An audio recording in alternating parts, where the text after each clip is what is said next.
नमस्कार. 9:30 बातमीपत्रात मी शिबानी जोशी आपलं स्वागत करते. सुरुवातीला एक नजर ठळक बातम्यांवर. दहशतवादाचा नायनाट करण्याकरता सर्वसमावेशक जागतिक धोरण आखण्याची आवश्यकता असल्याचं पंतप्रधान नरेंद्र मोदी यांचं प्रतिपादन. भारत आणि जर्मनी यांच्यात 3 महत्त्वपूर्ण सामंजस्य करारांवर स्वाक्षऱ्या. जर्मनीच्या यशस्वी दौऱ्यानंतर पंतप्रधान कॅनडाला रवाना.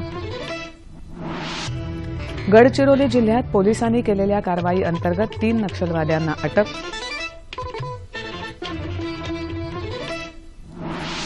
भारतरत्न डॉ. बाबासाहेब आंबेडकर यांच्या जयंतीनिमित्त देशभरात विविध कार्यक्रमांद्वारे क्रांतीसूर्याला मानवंदना. आणि अवकाळी पाऊस आणि गारपिटीमुळे विदर्भातले शेतकरी हवालदिल.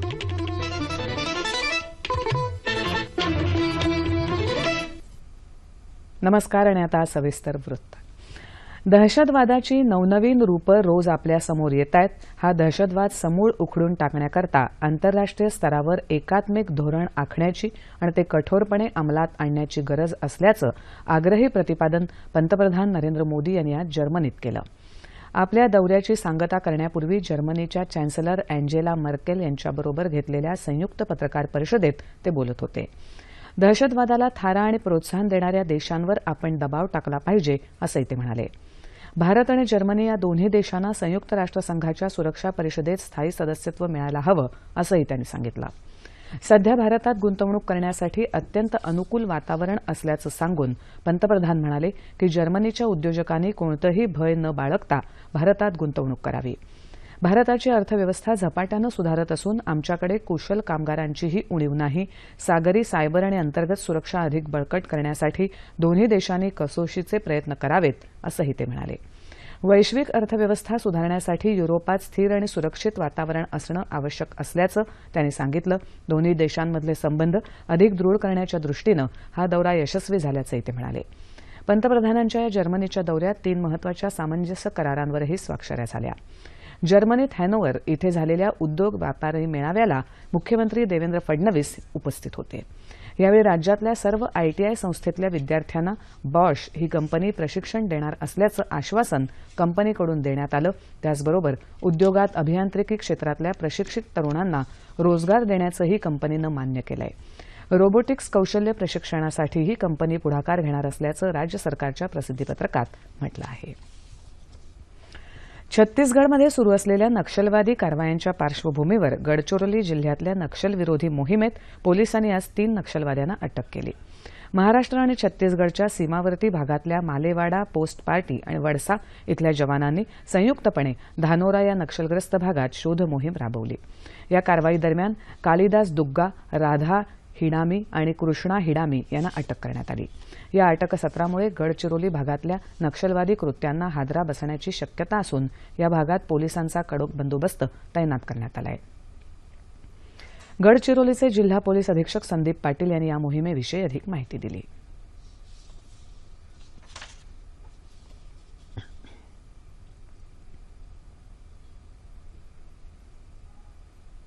इलेक्शनच्या पार्श्वभूमीवर जे आपलं एरिया डॉमिनेशन मोहीम जी राबवण्यात येत आहे त्या मोहिमेअंतर्गत गडचिरोली जिल्ह्यातील उपविभाग कुरखेडा अंतर्गत मालेवाडा, पोस्ट पार्टी आणि QRT वळसा यांनी ग्यारापत्ती पोलीस स्टेशनच्या जवळ वडगाव या गावातून 3 नक्षलवाद्यांना अटक करण्यात यश मिळवलेलं आहे आणि प्रत्येकावरती 2-2 लाख रुपये बक्षीस आहे. सामाजिक न्यायाचे प्रणेते, भारतीय घटनेचे शिल्पकार भारतरत्न डॉ. बाबासाहेब आंबेडकर यांची आज 124वी जयंती आहे.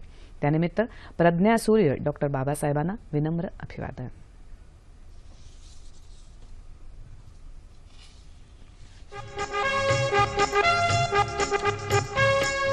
भीमरावांनी देशावरती प्रेम अलौकिक केले. वंचितांचा, दीनदुबळ्यांचा, गावकुसाबाहेर पशुतुल्य जीवन जगणाऱ्या शोषितांचा, शेतकरी, कष्टकरी, शेतमजूर, कामगारांचा कैवारी डॉक्टर बाबासाहेब आंबेडकर.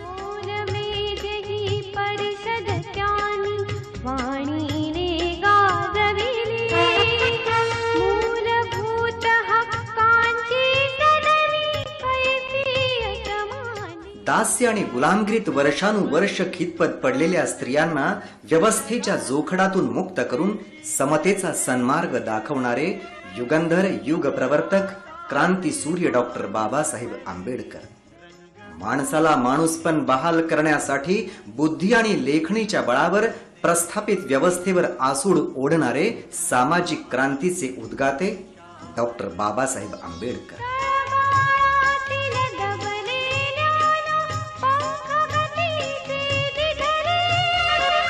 इतिहासाचे पान सुवर्णी. आधी राष्ट्र आणि नंतर समाज आणि मी असा विशाल दृष्टिकोन बाळगणारे प्रखर राष्ट्राभिमानी डॉक्टर बाबासाहेब आंबेडकर. 65 ओलांडलेल्या विशाल भरभक्कम आणि अखंड लोकशाहीला समता, स्वातंत्र्य, बंधुता आणि न्यायाची विचारमूल्ये मुक्त हस्ते बहाल करणारे भारतीय संविधानाचे शिल्पकार डॉक्टर बाबासाहेब आंबेडकर. स्वप्न गोजिरे भारत भूचे लोचनात रेखियले. इतिहासाचे पान सुवर्णी रंगवून ते गेले. प्रबुद्ध भारतातल्या जनतेचा मूक नायक डॉक्टर बाबासाहेब आंबेडकर. अशा या वंदनीय महानायकास शतशः विनम्र अभिवादन. भीमा तुम्हा वंदना. भीमा तुम्हा वंदना. स्वातंत्र्य, समता आणि बंधुता ही त्रिसूत्री भारतीय समाजात प्रत्यक्षात रुजावी याकरता अथकपणे लढा देणाऱ्या क्रांतीसूर्य डॉक्टर बाबासाहेब आंबेडकर यांच्या जयंतीनिमित्त पंतप्रधान नरेंद्र मोदी यांनी त्यांना आदरांजली वाहिली आहे. त्यांना अभिप्रेत असलेला समर्थ भारत प्रत्यक्षात आणण्यासाठी आपण सगळ्यांनी एकत्रितपणे प्रयत्न करूया असं आवाहन पंतप्रधानांनी आपल्या संदेशात केलं आहे. बाबासाहेबांच्या जयंतीनिमित्त आज देशभरात आयोजित करण्यात आलेल्या कार्यक्रमांचा हा पाहूया एक धावता आढावा.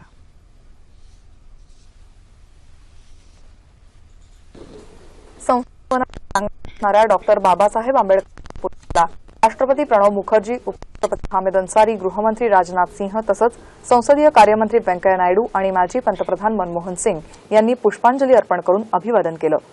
संसद भवनातल्या बाबासाहेबांच्या प्रतिमेला भाजपाचे ज्येष्ठ नेते लालकृष्ण अडवाणी, केंद्रीय वित्तमंत्री अरुण जेटली, काँग्रेसचे गुलाम नबी आझाद, मल्लिकार्जुन खरगे यांच्यासह अनेक मान्यवरांनी आदरांजली वाहिली.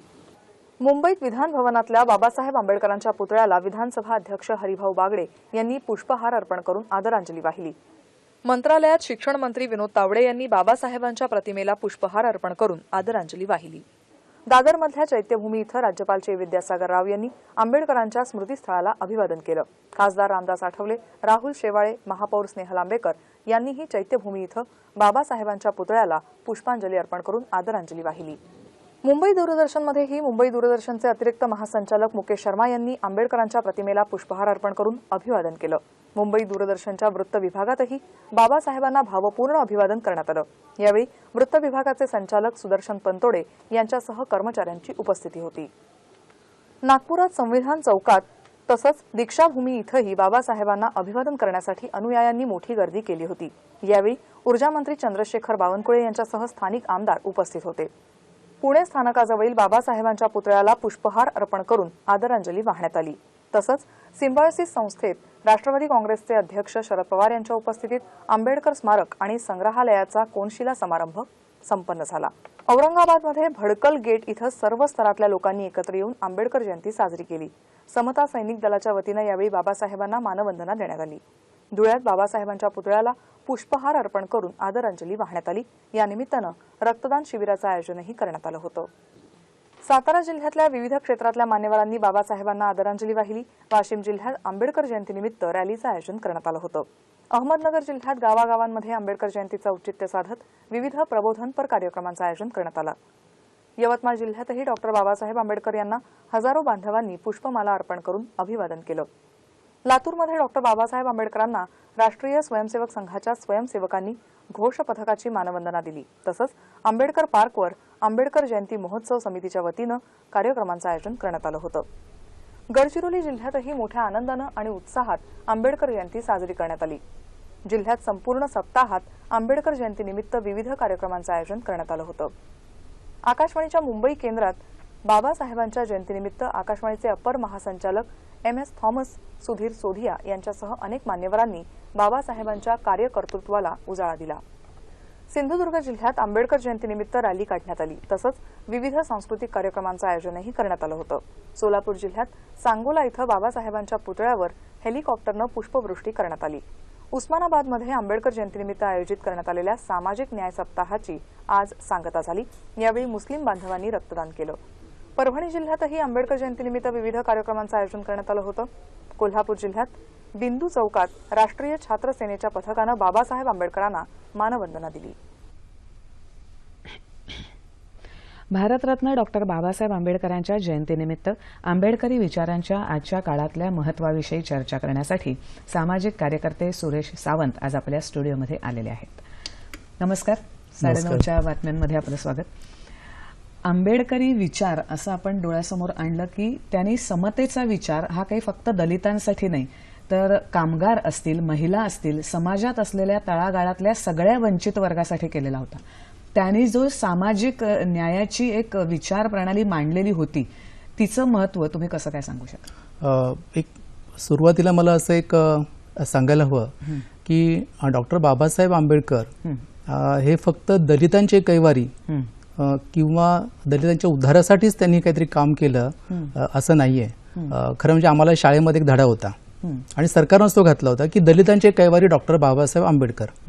आणि इथंच गोंधळ असा होतो की जणू काही ते दलितांचेच कैवारी, दलितांच्या उद्धारासाठीच फक्त ते त्यांनी काहीतरी काम केलं. खरं असं त्यातलं आहे की म्हणजे लोकमान्य टिळकांच्या बद्दल बाबासाहेब एके ठिकाणी असं म्हणतात की लोकमान्य टिळक जर अस्पृश्य जाती जन्माला आले असते तर त्यांनी स्वराज्य हा माझा जन्मसिद्ध हक्क आहे असं म्हणण्याऐवजी अस्पृश्यता मुक्ती हे त्यांनी प्राधान्यानं केलं असतं. तो एखादा महापुरुष जेव्हा एखाद्या विशिष्ट विभागात जन्माला येतो आणि विशेषतः दलित समाजासारखं तर त्याचं पहिलं काम हे ते होतं की याच्या मुक्तीसाठी प्रयत्न करणं. पण बाबासाहेब आंबेडकर फक्त तेवढेच नव्हते.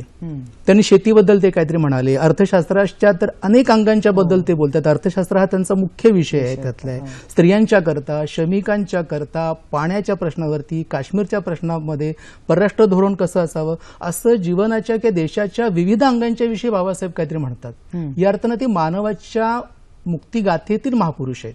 म्हणजे अमर्त्य सेन त्यांच्याबद्दल म्हणजे नोबेल पारितोषिक विजेते आणि अर्थशास्त्रात एक मोठे अधिकारी व्यक्ती म्हणून त्यांना म्हटलं जातं.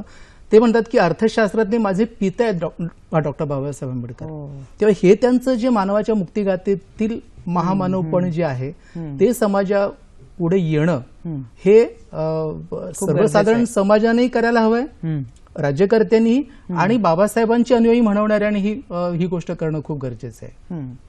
आता पुढे जाऊन जेव्हा त्यांना अभिप्रेत असलेली सामाजिक समता किंवा जाती निर्मूलन याची स्थिती काय झाली आहे तर त्यांचं जे स्वप्न होतं सामाजिक समतेचं ते पूर्ण झालंय का तर झालेलं नाही हे नक्की म्हणावं लागेल.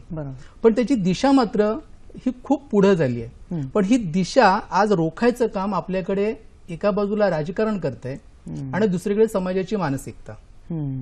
म्हणजे प्रयत्न बाबासाहेबांनी त्यांनी काहीतरी धोरण केलं, काहीतरी त्याच्यावरचे कायदे करायचा प्रयत्न केला, त्याच्याबद्दलचं प्रबोधन केलं. पण आजही जर सर्वसामान्य समाजामध्ये आता आंतरजातीय लग्न मोठ्या प्रमाणात व्हायला लागलेली आहेत. काही वेळेला जाहिराती पण लग्नाच्या दिल्या जातात. पण तिथं आम्हाला कुठल्याही जातीची चालेल पण SC ST क्षमस्व असं जेव्हा लिहिलं जातं तिथे तेव्हा जे त्या SC ST वर्गाचे असतील त्यांना काय वाटत असेल. गम्मत समाजाची अशी आहे त्यांना SC पण कळत नाही आणि ST पण कळत नाही. म्हणजे ST म्हणजे आदिवासी असतात आणि SC म्हणजे त्यांच्या दृष्टीने जणू काही फक्त एक दलितामधला एक विभाग वर्ग, तो पण जय भीमवाला असं त्याला अलीकडे एक नाव पडलेलं आहे त्याला. म्हणजे जुना म्हणजे पूर्वाष्टमीचा महारकी जो आताचा बौद्ध समाज आहे तो. तेव्हा ही जी समाजातली जी मानसिकता आहे ती एका बाजूला आहे, ही त्याच्यातली निश्चित आहे. आणि दुसरीकडे जातीचं एक गठ्ठा मतांच्यासाठी राजकारण केलं जे जातं आणि त्यामुळे मग आरक्षणाचे प्रश्न हे खरे खोटे सगळे उपस्थित करणं, एखादी जातीची प्रकरणं उकरून काढणं, अस्मितांच्या प्रश्नांच्या घेऱ्यात त्याला अडकवणं, ह्या दोन गोष्टी जर काही थांबल्या तर ही जे काही समतेचं जे काही आपण म्हणू जे स्वप्न ते पुढे जाईल. इथे एक त्याच्यात म्हणजे समाजाच्या मानसिकतेसाठी प्रबोधन करणं हा एक त्याचा भाग त्यातला निश्चित आहे. आणि त्याच्यामध्ये आरक्षण आज जे काही आहे त्याचं खरं म्हणजे वास्तव समजून घ्यायला हवं. बरोबर. म्हणजे आमच्या पिढीला आरक्षणाचा खूप उपयोग झाला, कारण आमच्या आधीच्या पिढीनं ते सगळे अस्पृश्यतेचे भोग भोगले होते की त्यामुळे आमचा विकास होऊ शकत नव्हता. बरोबर. पण आमची पुढची पिढी आता ही एका वेगळ्या अर्थानं विकसित याच्यात चालली. अर्थात हे काही सगळीकडची एकसारखी स्थिती नाही, शहरात जास्त आहे. हा, ही एकसारखी नाहीये. पण इथं एक जर लक्षात गेलं की आज आरक्षणाचा एकूण विकासाच्या मध्ये फार कमी टक्का आहे, पण त्याचं इतकं भांडवल केलं जातं की जणू त्यातनं सगळ्या समाजाच्या मुक्तीचे प्रश्न म्हणजे सुटणार आहेत, आणि म्हणून प्रत्येक विभाग आरक्षण मागायला जातो. इथं दलित समाजाच्या मध्ये मला एक थोडंसं असं सांगावं लागेल की आरक्षणाच्या मध्ये ज्या पिढीने आता त्याचा फायदा घेतलेला आहे त्याच्या पुढच्या पिढीनं स्वतःहून तो नाकारायला हवाय.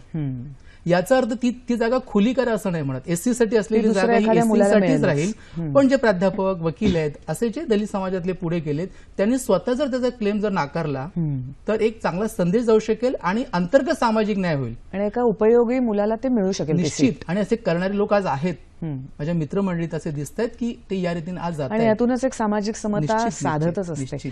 पण दुसरा एक प्रश्न आहे अभिव्यक्ती स्वातंत्र्याचा. आपण हल्ली अशी सारखी ओरड करत असतो अभिव्यक्ती स्वातंत्र्य, अभिव्यक्ती स्वातंत्र्य. तर त्याबद्दल देखील बाबासाहेब बोलून ठेवलेलं होतं त्याने. त्यांची खूप कल्पना वेगळी होती या अभिव्यक्ती स्वातंत्र्याची. तर त्याबद्दल काय सांगता येईल? खरं म्हणजे बाबासाहेब व्यक्ती स्वातंत्र्याची पूजक होते आणि त्यांचं आयुष्यच पूर्ण एक प्रकारे त्या पणाला लावणं व्यक्ती स्वातंत्र्य. म्हणजे मी कोणाला म्हणजे विभूती पूजा अमान्य असणार आहे एका बाजूला, दुसऱ्या बाजूला की ते एक कार्लाइलचं एक विधान हे देत की समोरचा माणूस माझ्या विरोधात बोलतोय,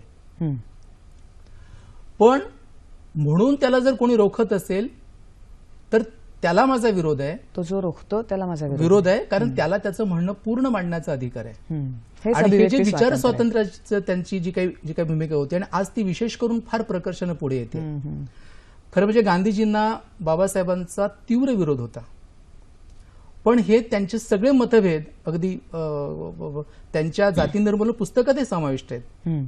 पण विचारांचा विरोध विचारांनी करायला हवा असं म्हणणार आहेत.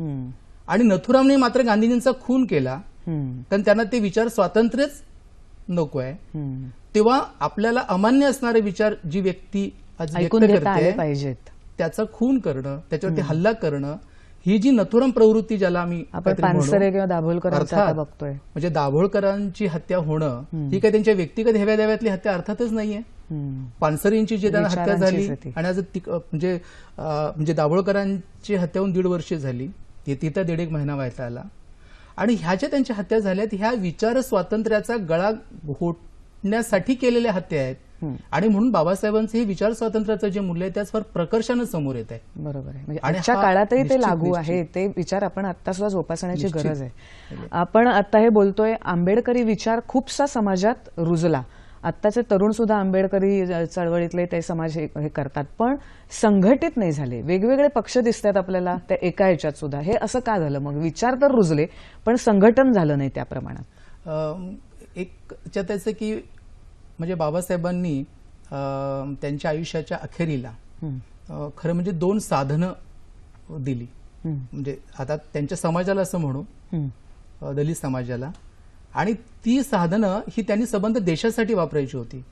एक दिलं ते म्हणजे बौद्ध धम्म दिला आणि दुसरं रिपब्लिकन पक्षाची संकल्पना दिली. आणि या रिपब्लिकन पक्षाच्या संकल्पनेविषयी त्यांनी भारतीय जनतेला उद्देशून त्यांनी एक पत्र लिहिलंय.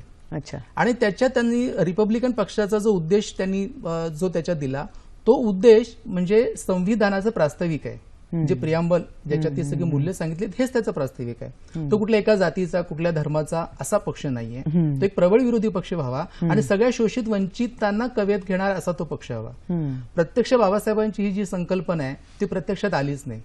त्यांच्या महापरिनिर्वाणानंतर जो रिपब्लिकन पक्ष जो संघटित झाला त्यात एक दादासाहेब गायकवाडांचं भूमिहीनांचं जे देशभर प्रचंड मोठं आंदोलन झालं की ज्याच्यातनं लाखो लोक तुरुंगात गेले असं इतिहासात प्रथमच घडलेलं होतं.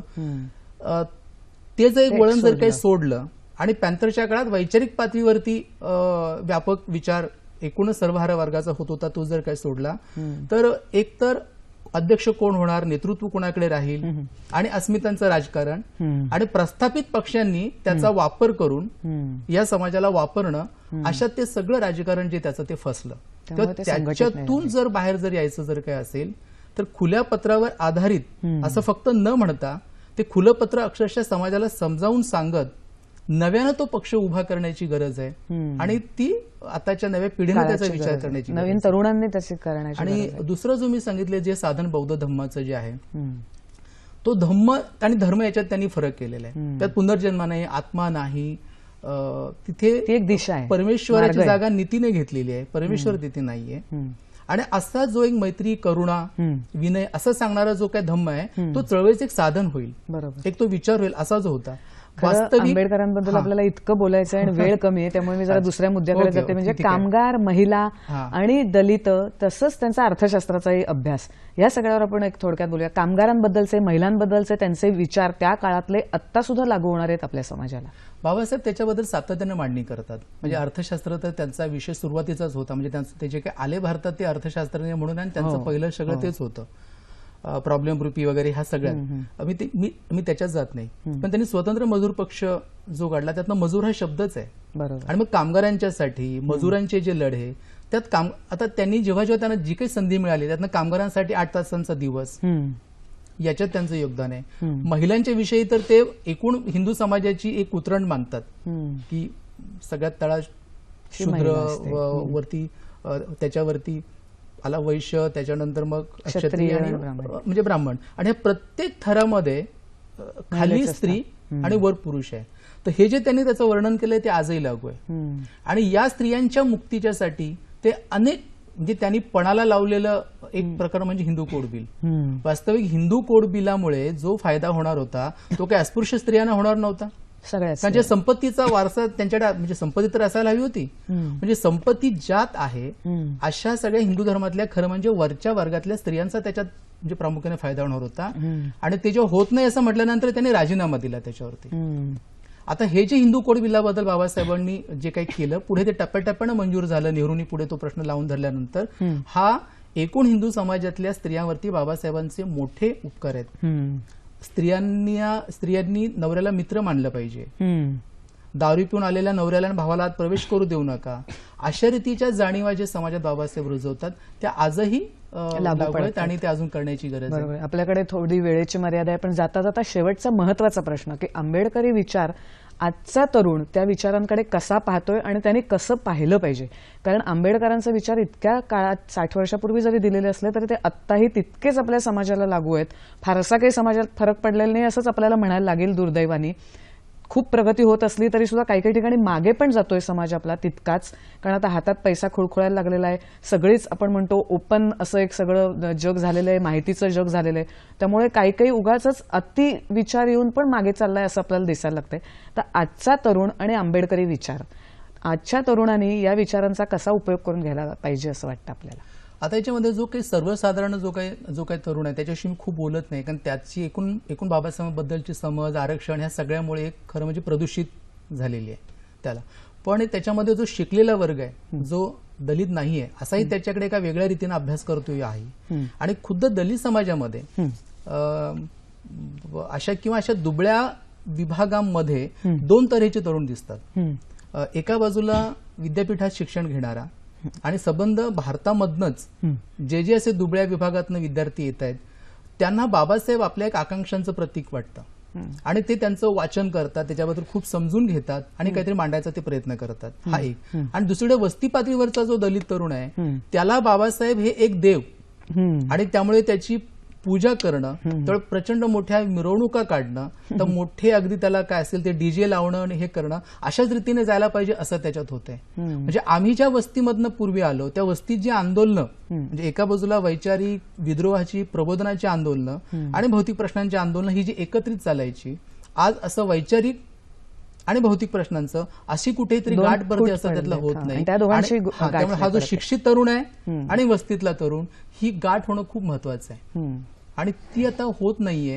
आणि आंबेडकरी विचार तरुणांकडे जातोय पण 2 वेगवेगळ्या मार्गाने जातोय असं आपल्याला थोडं. तर त्याची जर मिसळण जर काय झाली म्हणजे हा जो एक चांगला समाज निर्माण होऊ शकेल. म्हणजे दलित तरुणही आणि नॉर्मल सामान्य वर्गातला तरुणही दोघांनाही ह्या आंबेडकरी विचारांची गरज आहे आणि ते ह्या विचाराने चालले तर मला वाटतं एक समता जी त्यांना हवी होती तसा एक वर्ग आणि समाज निर्माण होईल आपल्या देशामध्ये असं आपल्याला म्हणायला हरकत नाही. आज तुम्ही आंबेडकर जयंतीच्या निमित्ताने आलात आणि आंबेडकरी विचार खूप थोड्या शब्दात पण फार चांगल्या रीतीने सांगितलेत, त्याबद्दल मनापासून धन्यवाद. खरं म्हणजे 125व्या त्यांच्या आता पुढच्या वर्षी जे काही सुरू होत आहे तर ही खरं मोहीम घ्यायला पाहिजे की आंबेडकरी विचारांचं पुन्हा एक नव्यानं दर्शन देणं आणि समाजात तो रुजवणं. आपण मला बोलावलं, धन्यवाद. ओके, यानंतर वळूया इतर बातम्यांकडे. अवकाळी पाऊस आणि गारपीट यामुळे देशाच्या विविध भागातले शेतकरी हवालदिल झालेत. विदर्भाला या नैसर्गिक संकटाचा सर्वाधिक फटका बसलाय. या भागातल्या 50,000 हेक्टर जमिनीवरची रब्बी पिकं नष्ट झाली असून जवळपास 1 लाख शेतकऱ्यांना प्रचंड नुकसान सोसावं लागलंय. त्यामुळे शेतकऱ्यांच्या आत्महत्याही सुरूच आहेत. राज्य सरकारच्या महसूल खात्यानं केलेल्या सर्वेक्षणात ही माहिती पुढे आली. गेल्या 4 महिन्यात विदर्भामध्ये 445 शेतकऱ्यांनी आत्महत्या केल्याचं विदर्भ जनआंदोलन समितीचे अध्यक्ष किशोर तिवारी यांनी पीटीआयशी बोलताना सांगितलंय.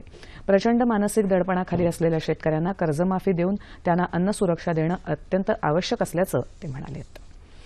आज अग्निशमन सेवा दिन आहे. 14 एप्रिल 1944 रोजी मुंबई बंदरातल्या व्हिक्टोरिया गोदीमध्ये परदेशी मालवाहू जहाजाला लागलेल्या भीषण आगीत 66 जवानांचा मृत्यू झाला होता. त्यांच्या स्मृतिप्रित्यर्थ 1968 सालापासून 14 एप्रिल हा दिवस अग्निशमन सेवा दिन म्हणून पाळला जातो. आज मुंबईत महापौर स्नेहल आंबेकर, मुंबई महापालिका आयुक्त सीताराम कुंटे आणि अग्निशमन दलाचे सल्लागार मिलिंद देशमुख यांनी भायखळा इथल्या अग्निशमन केंद्राच्या प्रांगणात झालेल्या कार्यक्रमात या हुतात्म्यांना मानवंदना दिली आणि तिथल्या स्मृतिस्तंभाला पुष्पचक्र अर्पण करून श्रद्धांजली वाहिली. मुंबई पोर्ट ट्रस्ट इथेही या शहीदांना आदरांजली वाहण्यात आली. पुणे अग्निशमन दलातर्फे पुण्याच्या अग्निशामक दलाच्या मुख्य केंद्रामध्ये स्मृतिस्तंभाला मानवंदना देण्यात आली. अग्निशामक सप्ताहानिमित्त विविध प्रात्यक्षिकं, समाज प्रबोधन, साहित्य प्रदर्शन आणि जवानांसाठी स्पर्धांचं आयोजन करण्यात आलं आहे. राष्ट्रीय अग्निशमन सेवा सुरक्षा सप्ताहाची सुरुवातही आजपासून झाली. येत्या 19 तारखेला मुंबई महापालिका मुख्यालयापासून मध्य मुंबईपर्यंत अग्निशमन दलातर्फे ध्वज संचलन आयोजित करण्यात आलं आहे.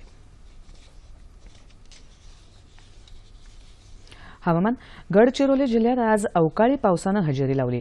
अचानक आलेल्या जोरदार पावसामुळे रब्बी पिकं धोक्यात आली असून शेतकऱ्यांचं मोठं नुकसान होण्याची शक्यता वर्तवली जाते. ग्रामीण तसंच शहरी भागात झालेल्या पावसानं भर उन्हाळ्यात वातावरणात गारवा आला. मुंबई तसंच आसपासच्या भागातही आज संध्याकाळी पावसाच्या हलक्या सरी पडल्यानं हवेत सुखद गारवा निर्माण झाला होता. गेल्या 24 तासात मराठवाड्यात बऱ्याच ठिकाणी मध्यम स्वरूपाचा तर मध्य महाराष्ट्रात तुरळक ठिकाणी हलक्या स्वरूपाचा मेघगर्जनेसह पाऊस पडला. कोकणात हवामान कोरडं होतं. येत्या 36 तासात विदर्भात काही ठिकाणी तर मराठवाड्यात तुरळक ठिकाणी गारांसह पाऊस पडण्याची शक्यता असून कोकण, मध्य महाराष्ट्रात तुरळक ठिकाणी पाऊस पडेल असा अंदाज हवामान विभागानं वर्तवला आहे. तापमान अंश सेल्सिअसमध्ये मुंबई कमाल 32, किमान 23, नागपूर 30 आणि 17, पुणे 30 आणि 18, औरंगाबाद 29 आणि 17, नाशिक 29 आणि 17, कोल्हापूर 32 आणि 19, रत्नागिरी 32 आणि 22, सोलापूर 34 आणि 20 आणि अमरावती 30 आणि 18. ठळक बातम्या पुन्हा एकदा. दहशतवादाचा नायनाट करण्याकरता सर्वसमावेशक जागतिक धोरण आखण्याची आवश्यकता असल्याचं पंतप्रधान नरेंद्र मोदी यांचं प्रतिपादन. भारत आणि जर्मनी यांच्यात 3 महत्वपूर्ण सामंजस्य करारांवर स्वाक्षऱ्या. जर्मनीच्या यशस्वी दौऱ्यानंतर पंतप्रधान कॅनडाला रवाना. गडचिरोली जिल्ह्यात पोलिसांनी केलेल्या कारवाई अंतर्गत 3 नक्षलवाद्यांना अटक.